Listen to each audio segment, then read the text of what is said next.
You ask Tiger to solve. This deals with linear equations with one unknown.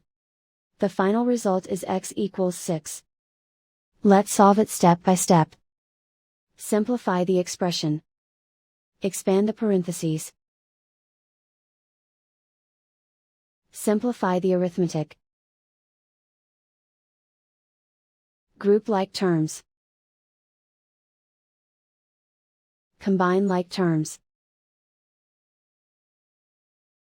Group all constants on the right side of the equation. Add 15 to both sides. Simplify the arithmetic.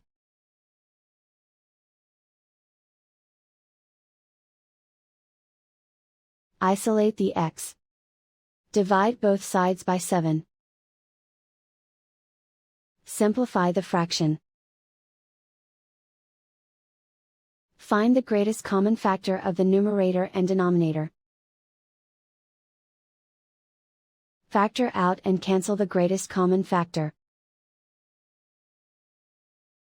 And so the final result is x equals 6.